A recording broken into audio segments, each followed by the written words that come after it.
right, we are good to go. Okay. Effective budgeting strategies for charter schools in Utah. Let's go ahead and get started. All right, I just wanted to give you an overview of what we're going to talk about today. We're going to talk about understanding the budgeting process. The overall presentation actually is about the budgeting process, but there are a couple of items within that process that I'm going to call out specifically, which have to do with creating realistic budgets that align with the school's goals and priorities, and monitoring and managing budgets throughout the year. So let's start with understanding the budgeting process. So each school's budgeting process is actually going to be unique to them, and it's going to be dependent on things like the level of stakeholder involvement that you have at your school. And then at some schools, you may be the one as the BA that initiates the process. At another school, it might be the director. Either way is okay, but just to keep in mind that according to Utah law, the budget officer is responsible for preparing the budget. And while state law defines the budget officer as an individual selected by the charter school governing board, the budget officer is generally the business administrator working in conjunction with the director.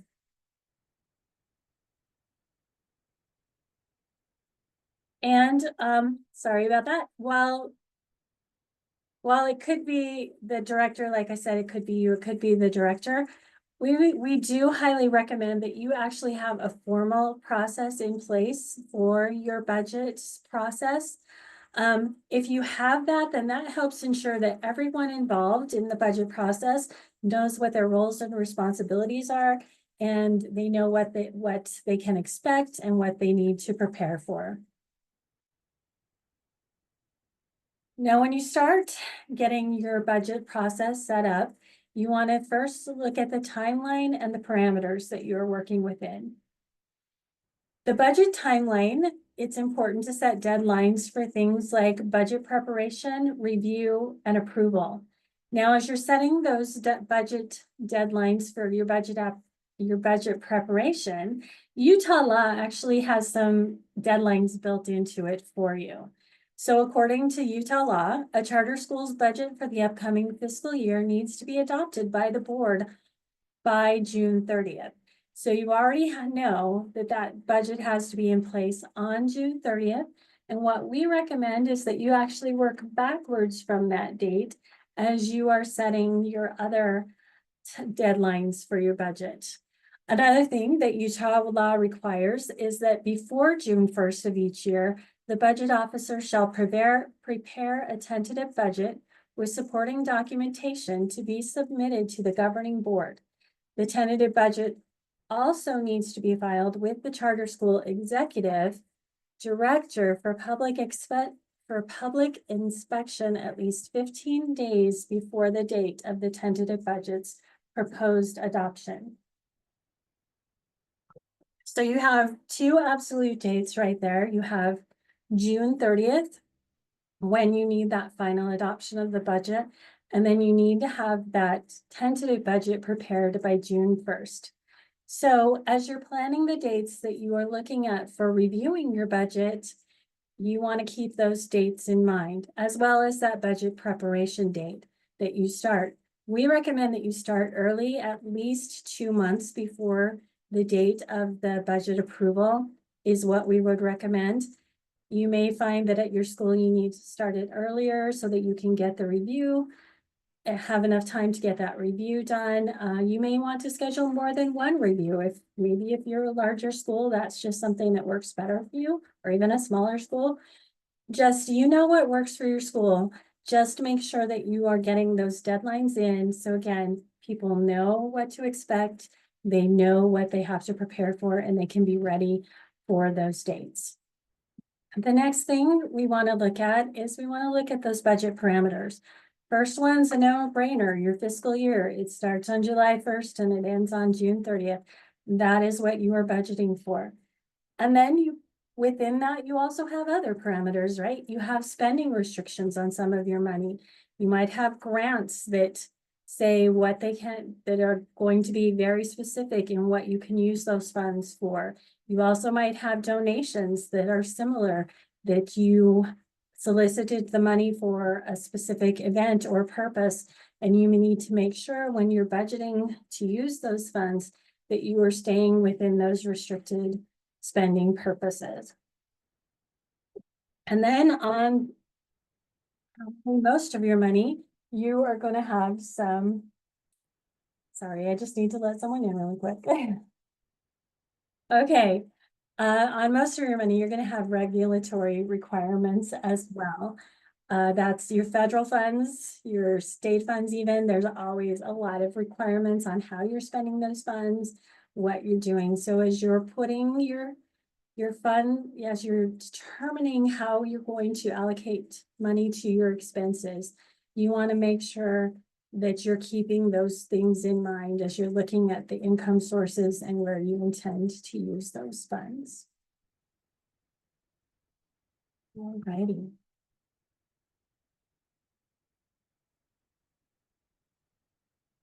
The next thing you need to do is you need to gather financial data and historical information. So you want to be looking at relevant financial data from the current fiscal year, your actual revenue that you received, your expenses, and you want to kind of plan those out through the end of the fiscal year, depending on where you start as well. And you want to see how those are in how your revenue sources, your expenses, how they are faring as opposed to what you were planning for. Are they very close? Are they not? You want to know those things and understand them as you're looking at them to go into the next fiscal year. Another thing you want to look at is your financial indicators.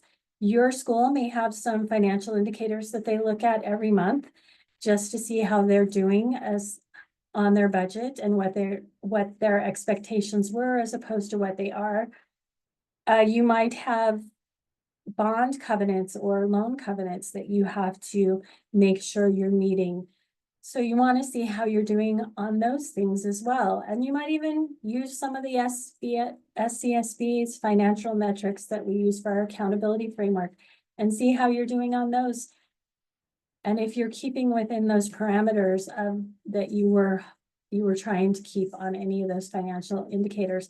And if you're not, why? And what does that mean as you start budgeting for the next fiscal year?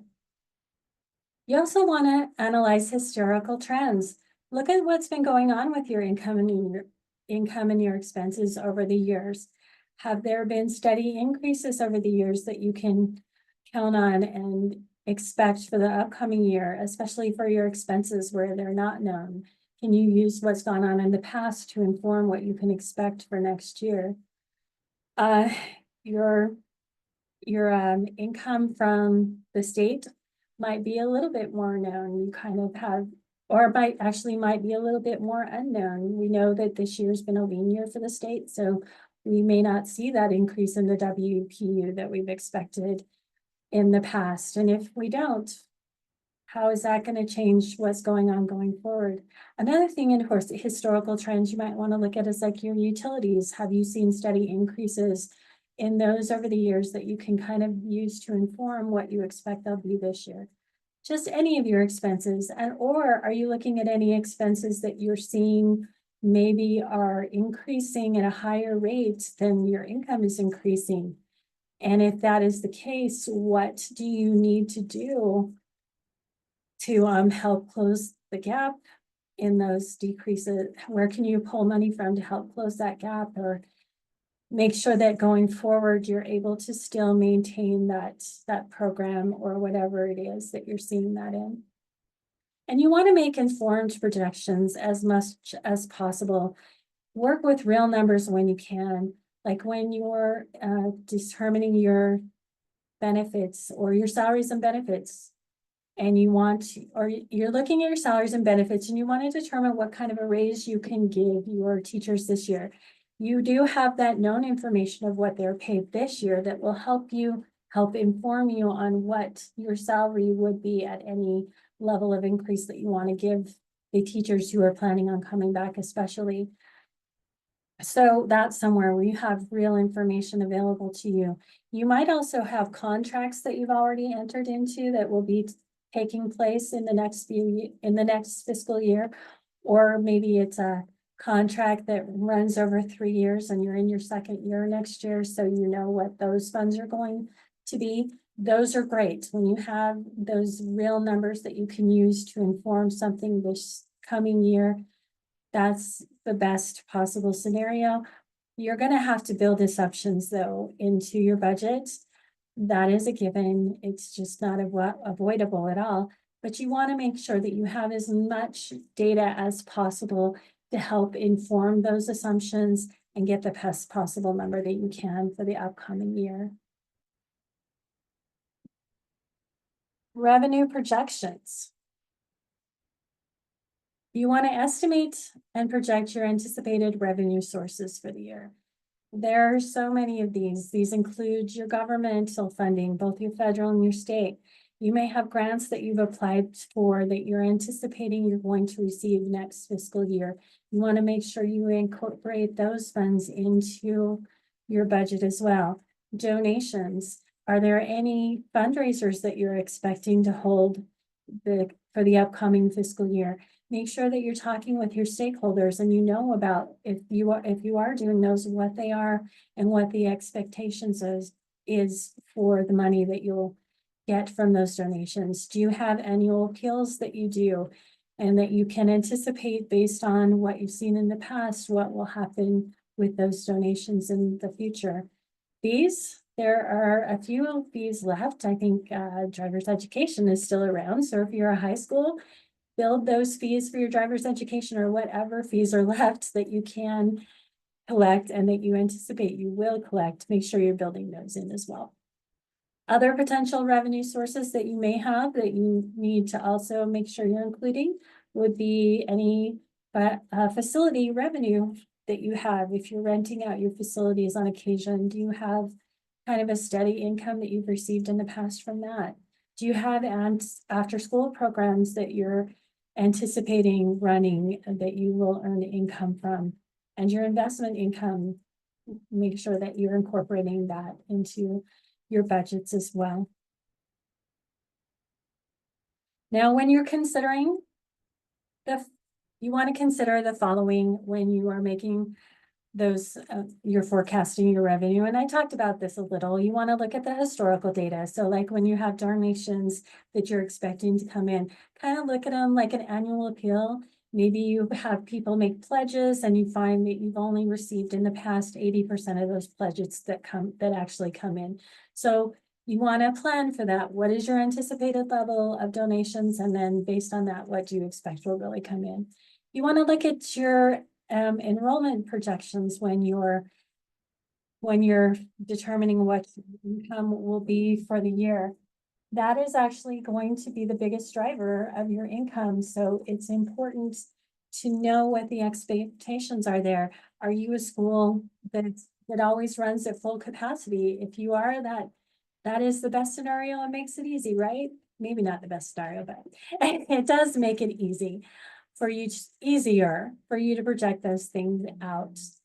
Are you in a place where you just find that you're stagnant and you're not at capacity, but you're not growing, you're not losing students? What is that steady enrollment? Or if you are losing students on a regular basis, you want to make sure that you're thinking through, okay, is this going to continue? Do I need to continue to budget for either increases or decreases there? Just whatever you think it is, make sure you're making the best enrollment projection that you possibly can, because that is going to drive the bulk of your funding. Then anticipated changes in funding. Is there anything going on? We know the legislature is in session. So is there anything going on that you're watching there that you're worried about because it's potential funding that may be lost? Or do you see anything coming up? I know that it's anticipated that the WPU is not going to increase like it has in the past. So are you watching that and making sure that you're understanding what you might have to work with coming up in the future, or obviously next fiscal year?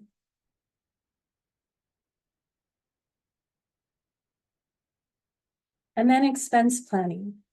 We want to identify and categorize our major expense areas.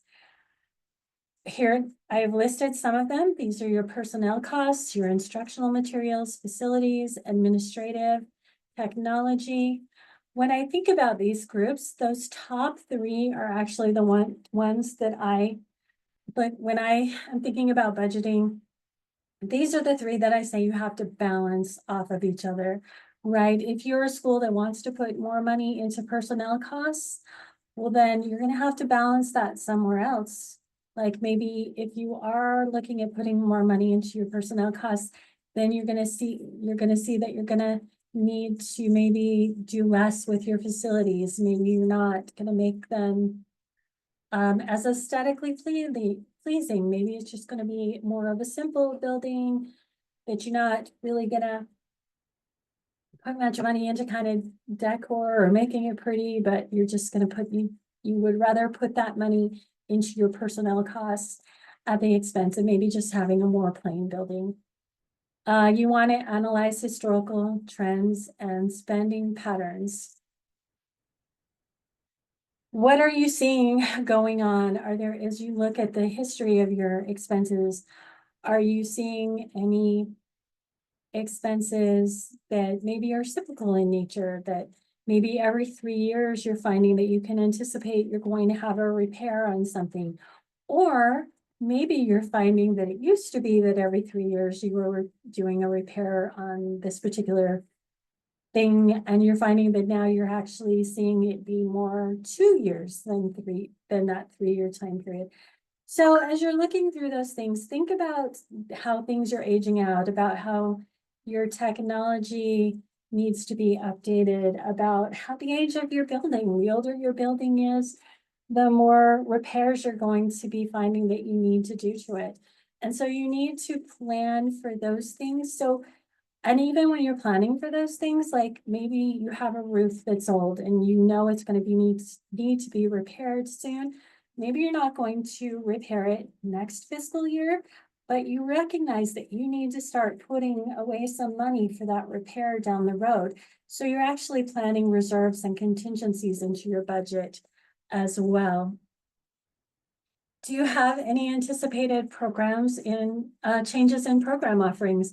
Is there a program that you're finding you really want to let go of and you don't need that one anymore, and you have some extra money available from that you can put somewhere else where it may be needed? Or maybe you have a new program offering that you need to put into your budget. Like I know a lot of you took advantage of the innovation grant that was offered this year. And I know many of those things had some ongoing costs that were associated with them. So you had that, while you had that first year of funding for those items, you need to start planning now how you're going to fund those things going forward. And so you need to anticipate what those new programs are and what they're going to cost you in the future and how you're going to fund them out of your regular operating resources.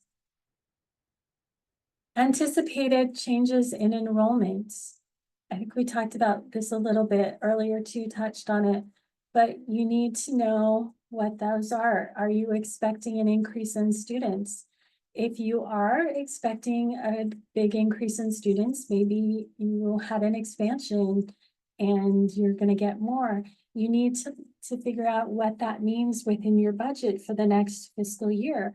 What does that mean for staffing? Or how many new staff members do you need to bring on? What does that mean for maybe putting in a new classroom and filling it with desks and all those things that you need when you have those major changes in enrollment? Or if you're finding, again, like we said, enrollment might be decreasing, what does that mean for your staffing? Are you in a place where maybe it's decreased enough that you can eliminate some positions?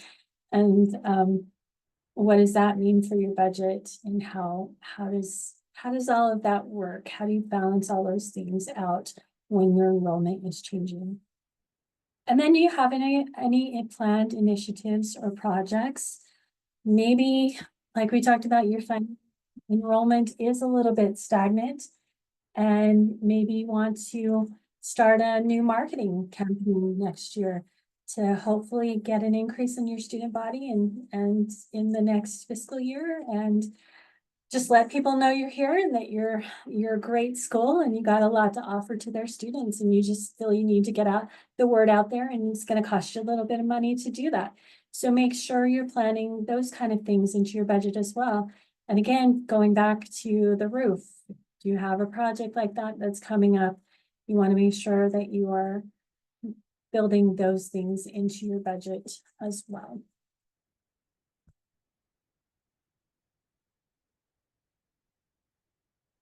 Every time I admit somebody, I forget that I have to click on here to move on. Sorry about that. All right, and creating realistic budgets that align with the school's goals and priorities.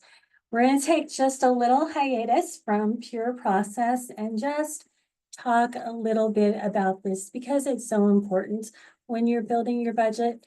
As charter schools, you're unique, right? And you have unique programs that you're working under, and you want to make sure that when you're building your budget, you are taking that into consideration, because you want to hold to your charter contract and show that you have fidelity to that contract and you are doing what you said you were going to do with regard not only to your authorizer, but your stakeholders as well.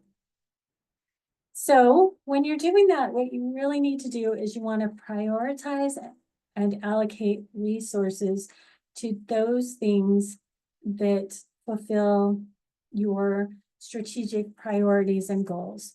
So let's say that for an example, you're a STEM school and you have a teacher and administrator who decides that, you're a STEM school, you're very focused on the area of science, math, technology, etc. But you really believe your students need some exposure to the arts, which is a great thing. And so you want to plan on taking all of your students to a symphony sometime during the year. So you want to build that into your budget. But if something else that has come up that you have heard from maybe your science department is like, hey, our science lab, it's getting old, it's aging out. We're down on supplies. A lot of our equipment is either broken or needs to be replaced. And we're just not getting our students that ability to get that hands-on learning that we want them to do in our science lab. And we really need to get some money so that we can update our lab and get those things that we need to give our children or our students the best learning environment that it can possibly be. And so when you're building your budget, you want to look at those things like sending your students to a symphony is awesome, right? It's arts exposure, which is a great thing. But as you're looking at your budget, you need to consider, okay, do we have the funds to do that? Especially when we know that our science lab is in need of these items. So you need to prioritize those. So like I said, if you're a STEM school, your science lab should be prioritized above this really neat field trip that you want to take your students on. And if everything goes well, you might be able to do both, and that would be wonderful.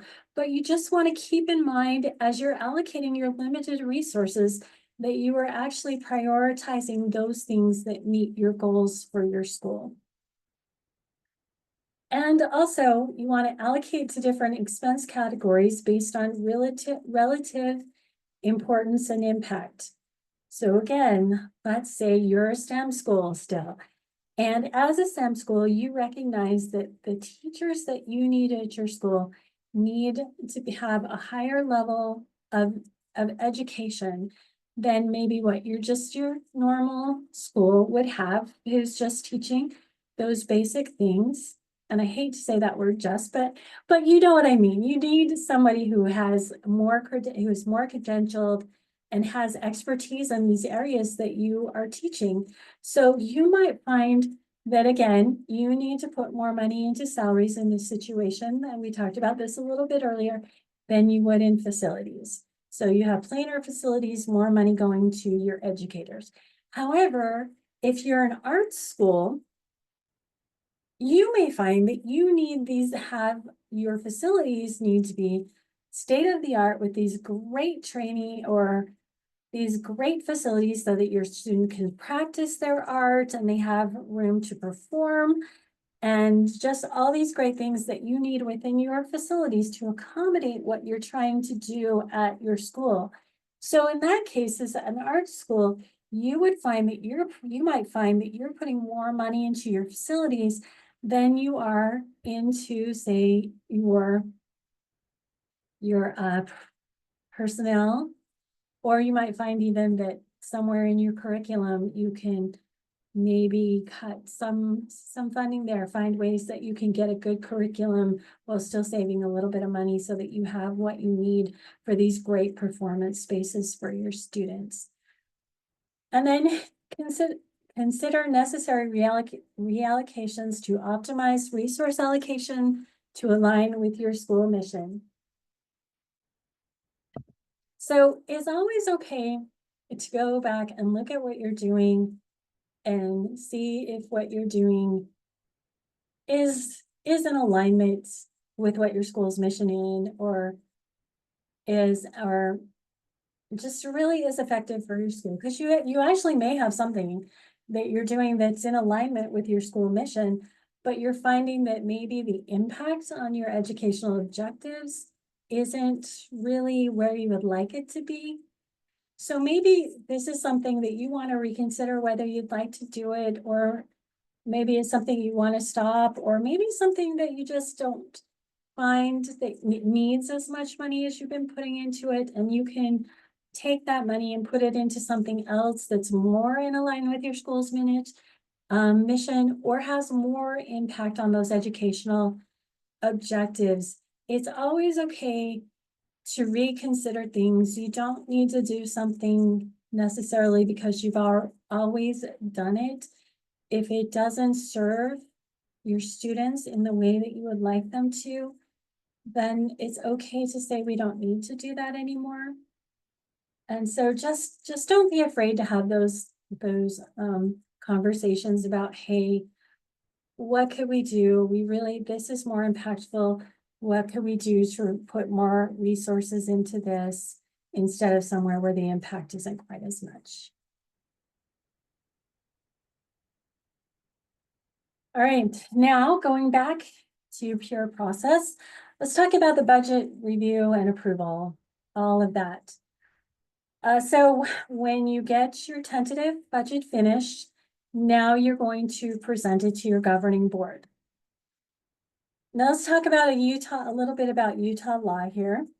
So your tentative budget and the supporting documentation, as stated in Utah law, needs to include the following things: revenues and expenditures for the preceding fiscal year, estimated revenues and expenses for the current fiscal year, a detailed estimate of the essential expenditures for all purposes for the next succeeding fiscal year, and the estimated financial condition of the school by funds at the close of the current fiscal year.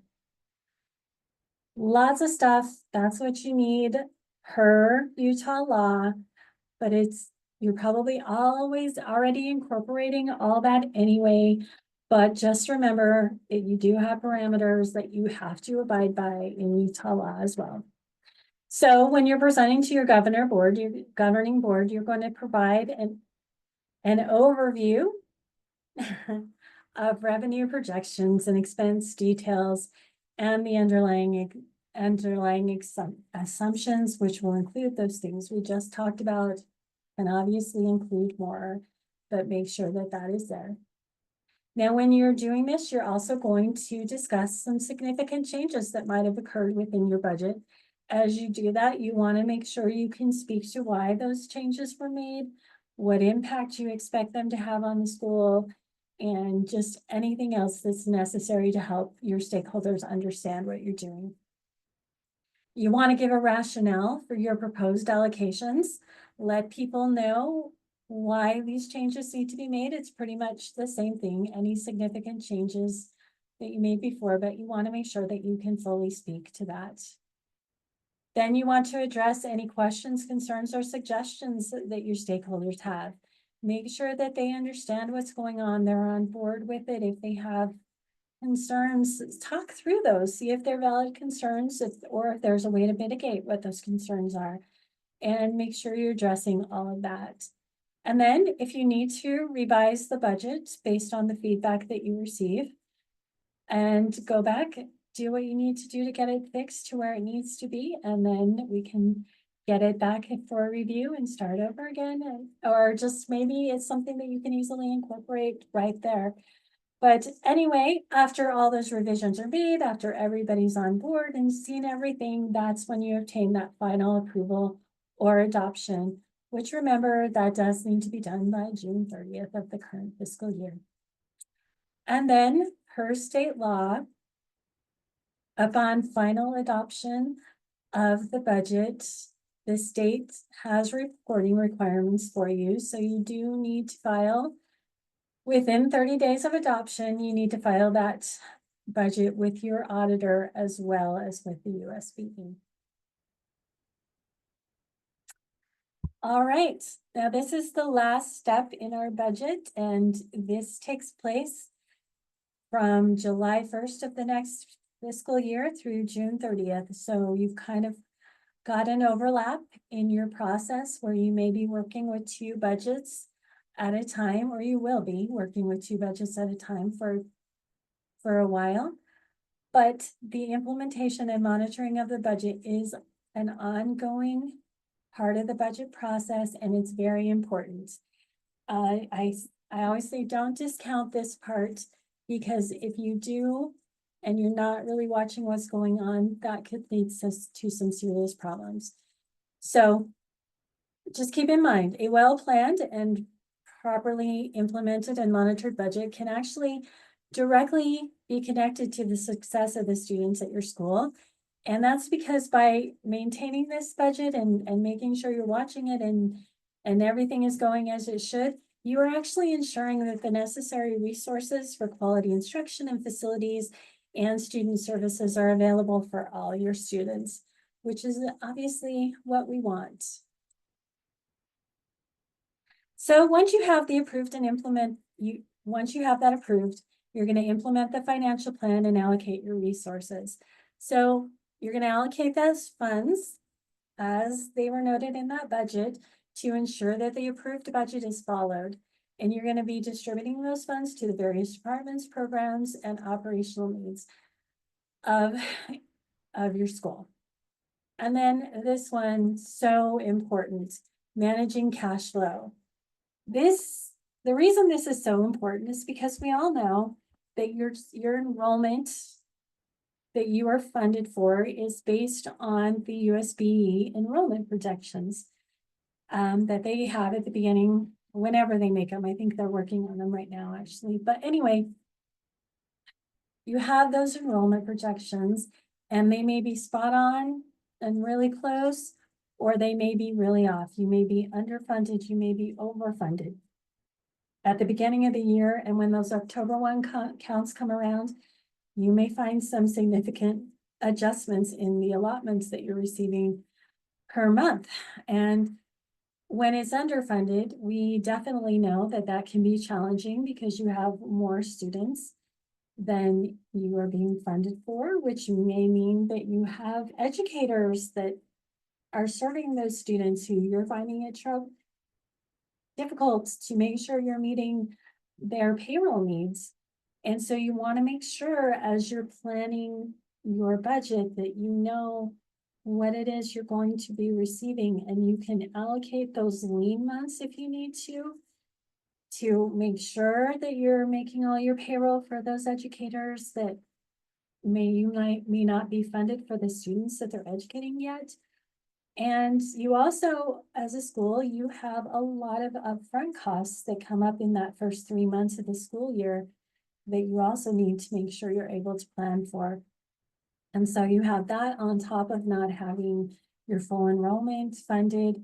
It can be challenging. So you want to make sure you understand where the cash is, what the expenses are coming, what expenses are coming and when they're coming, and how you're going to meet those expenses as they come up. Now, if you're actually overfunded, that can be challenging as well. Because if you are like, hey, we have all kinds of money, let's go ahead and take care of these things, then you might find when that true up comes after the October 1 count, that you have that significant decrease in your allocation. And you may find that you spent so much money up front that it's difficult to fund these things as they're coming up. But if you have a well-maintained budget and you know what your expenses should be anyway, then it should be easy to adjust for that, to make sure you have those funds available when your income, your allotments decrease. It's just making sure you understand where the money's going, how it's going, that you've allocated it correctly, and you're watching that cash flow carefully. And then also, as you're monitoring your budget, you need to make sure that you're adhering to policies and compliance issues. That you have financial regulations on your money. You might have policies of your own. You have USBE rules that you have to work within when you're spending your money. You have federal rules you have to work within. If you have grants, there are requirements of those grants that you need to make sure you're complying with. And you need to think about all those accountability measures that are related to all those different buckets of money and ensure that those are being followed and taken care of. It's a big job. It's a lot to know and understand. And really, it's important to make sure that you do.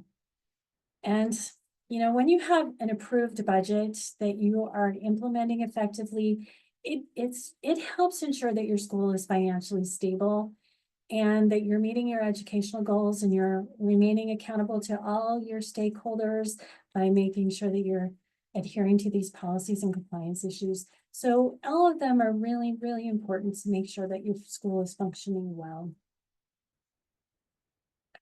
All right, so we're continuously monitoring that budget throughout the fiscal year, and we're doing so by conducting financial reviews and making any adjustments that we need to make. So let's talk about regular financial reviews. You should actually be reviewing your financial statements on a scheduled basis.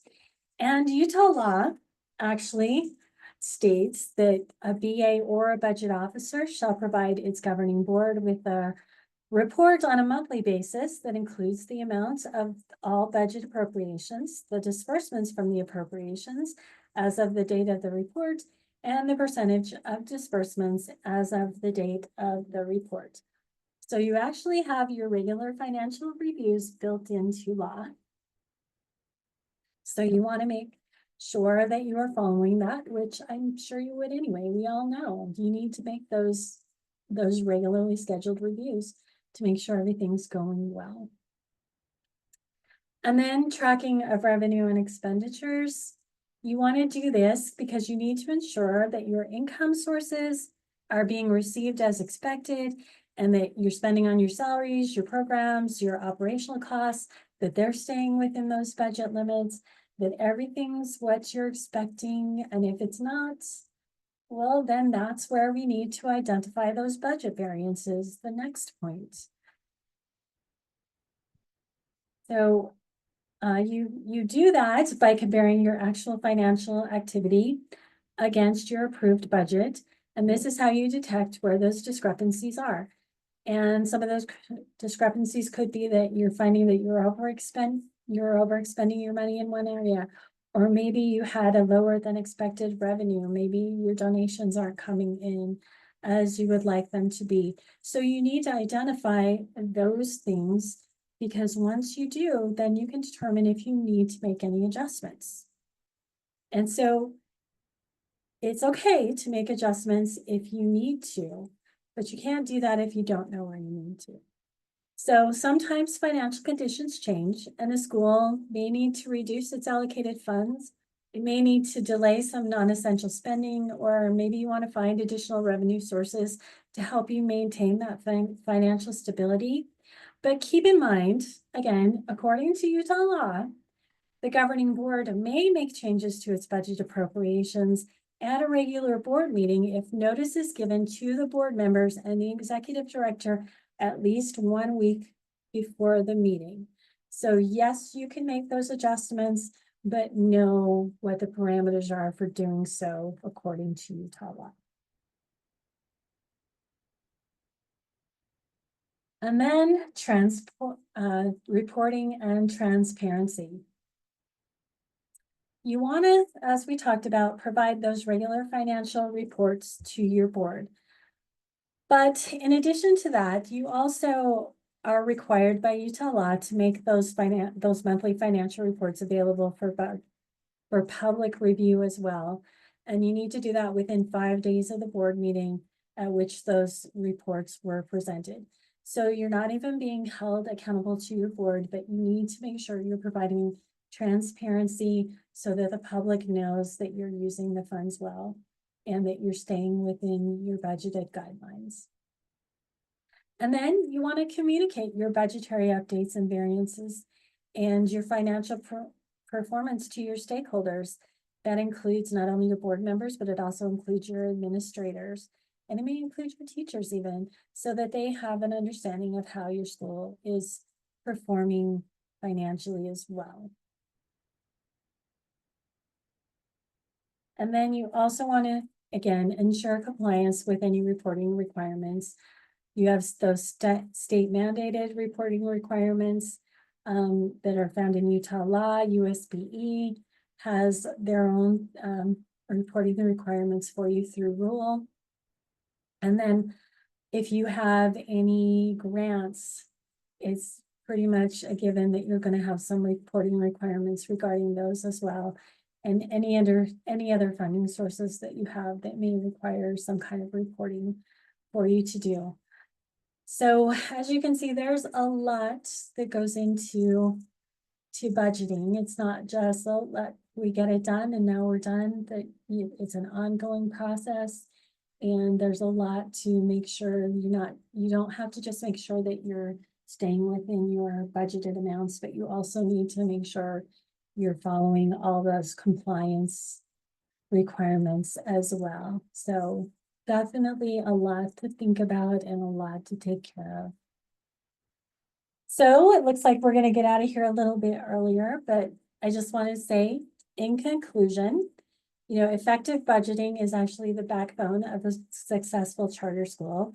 And by prioritizing your financial stability and aligning your resources and education with your educational goals and maintaining transparency, your school can ensure that you're meeting all the needs of your students while remaining compliant with the regulations as well.